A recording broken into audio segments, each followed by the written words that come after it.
Party से अलग रह के काम करता है, उसको ये आरोप लगाने का काम करते हैं। हमें समझना पड़ेगा कि अगर आज नहीं जागे तो 50 साल बाद ये देश कहां खड़ा होगा, हमारे लोग कहां खड़े होंगे, इस बात को हमें समझना पड़ेगा। और अगर हमने ये नहीं समझा तो वो दिन दूर नहीं है कि हमारी आने वाली पीढ़ियां फिर से इस प्रदेश में गुलाम हो जाएंगी।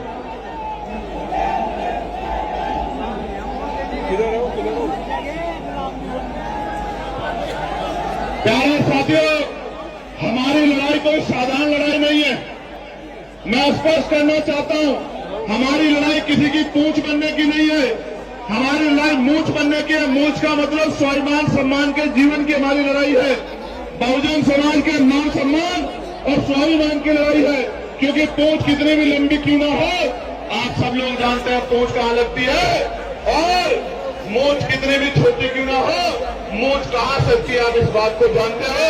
इसलिए मैं कहना चाहता हूं कि आपको सिर का ताज बनना है। मेरी माताओं बहनों, मैंने भी एक कमेरी मां की कोख से जन्म लिया है। आप जैसी संघर्षशील मां, एक मां जो छुटमलपुर में रहती है, उसने मुझे जन्म दिया है।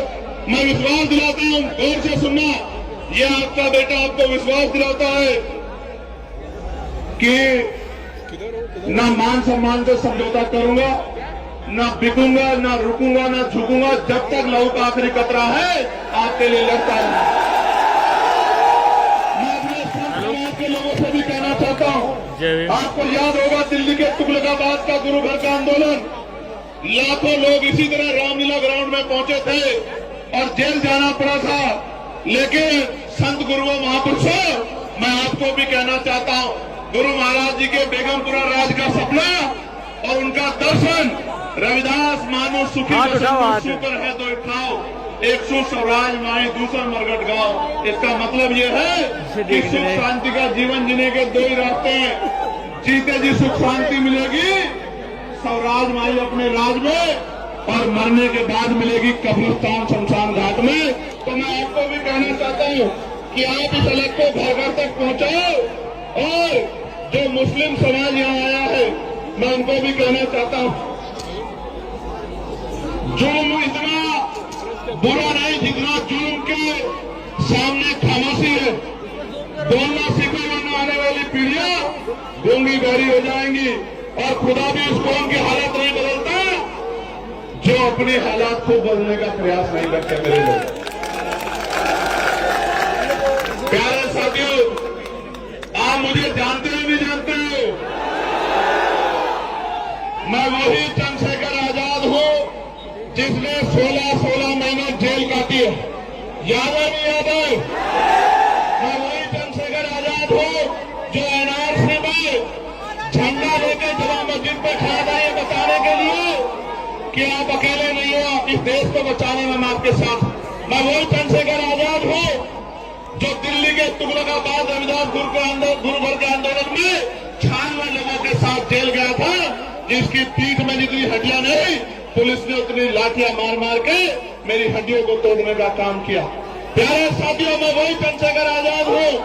याद करो, इस बात से पेट नहीं भरा तो यही देवबंद में मेरे ऊपर गोली चला के 4 गोली चला के मेरी जान लेने का प्रयास किया गया था। मैं आपका वही चंद्रशेखर आजाद। क्या मैंने आपके स्वाभिमान को कभी कमजोर पड़ने दिया? ये मेरी जान क्यों लेना चाहते हैं?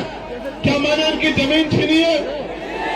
क्या मैंने इनका धन छीना है? क्या मैं कोई गलत लड़ाई लड़ रहा हूं? मैं आपको बताना चाहता हूं, ये इसलिए मेरी जान लेना चाहते हैं क्योंकि ये जानता है कि अगर चंद्रशेखर आजाद 10 साल जी गए तो इस देश में बाबा साहब अम्बेडकर को मानने वाला व्यक्ति दिल्ली की कुर्सी में बैठेगा, उसको कोई रोक नहीं सकता। क्योंकि जितना प्यार आप देते हैं, इतना ही प्यार बिहार में भी लोग देते हैं। और गौर से सुनो, हमें दिया किसने क्या है, मैं कहना नहीं चाहता था हमारी रैली है, लेकिन मैं आपको आगाह करना चाहता हूं। आपको याद है नहीं याद है, एक पार्टी जब उसकी सरकार बनी तो जितने महापुरुषों के जिलों के नाम थे, महापुरुषों के नाम पे, चाहे वो काशीराम नगर हो या ज्योतिबा फूले नगर, ये हापुड़ के लोग यहां बैठे हैं, ज्योतिबा फूले नगर हो, काशीराम नगर हो, आप जानते हो किस पार्टी ने बदलने का काम किया, और वो पार्टी आज गली गली कहती फिर रही है कि हम इन कमजोर के रखवाले हैं। मेरी बात को याद रखना, बिल्ली को दूध की रखवाली बिठाओगे तो ना दूध बचेगा